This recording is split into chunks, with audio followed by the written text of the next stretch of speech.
Have you ever looked at a map and wondered about those tiny, isolated specks of land in the middle of the ocean?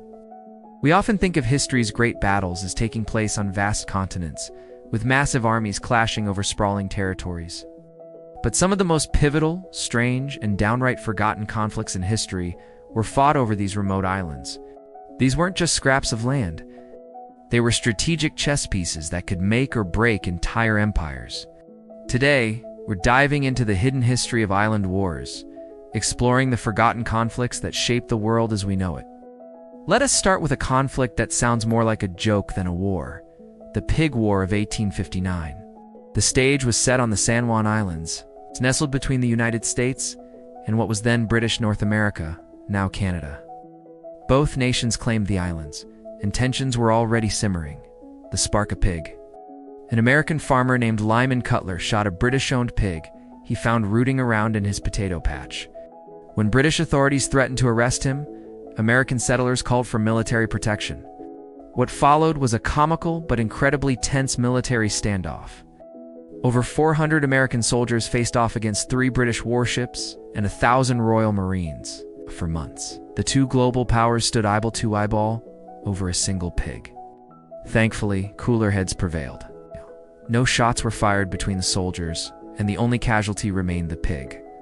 The standoff ended with joint military occupation until the border was finally settled by international arbitration in 1872, with the islands going to the United States.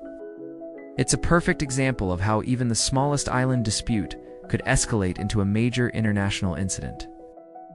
Now let's travel to the frigid waters of the North Atlantic for the Cod Wars. This wasn't a single war, but a series of confrontations between the United Kingdom and Iceland spanning from the 1950s to the 1970s. The prize: not land, but fish, specifically cod. Iceland's economy was, and still is, heavily dependent on fishing. When Iceland decided to extend its fishing limits to protect its dwindling cod stocks, it directly challenged the British fishing fleet, which had fished those waters for centuries. What ensued was a bizarre series of naval confrontations. Icelandic Coast Guard vessels armed with giant net-cutting scissors would try to sever the trawling wires of British fishing boats. The British Royal Navy, in turn, sent frigates to protect their trawlers. There were rammings, tense standoffs, and a few warning shots, but miraculously, no one was killed. Ultimately, Iceland won.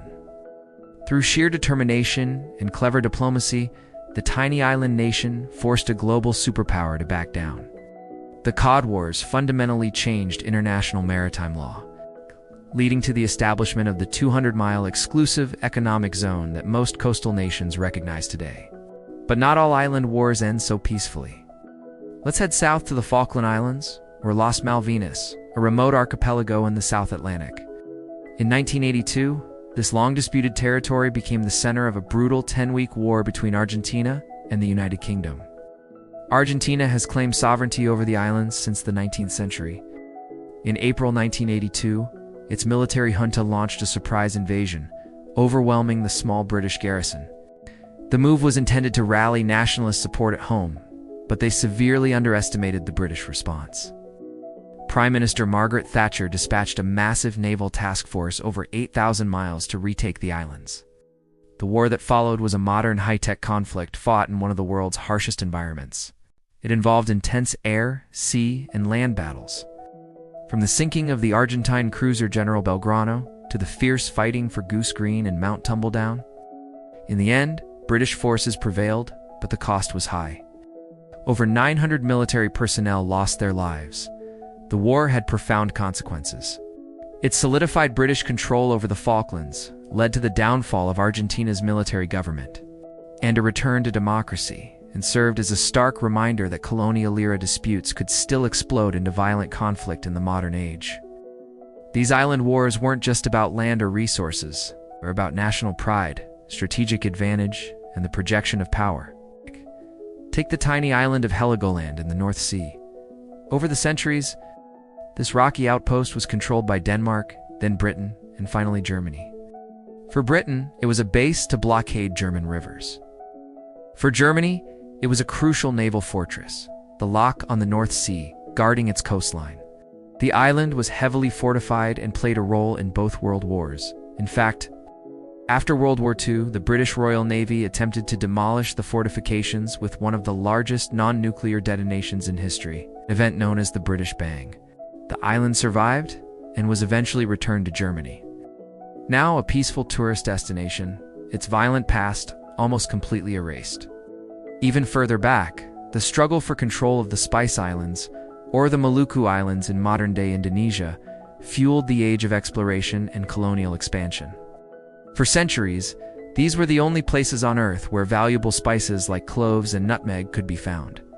European powers, the Portuguese, Spanish, Dutch, and English, fought viciously to control this trade. Forts were built, naval battles were waged, and local populations were exploited and brutalized. All for a monopoly on spices that were worth more than their weight in gold back in Europe.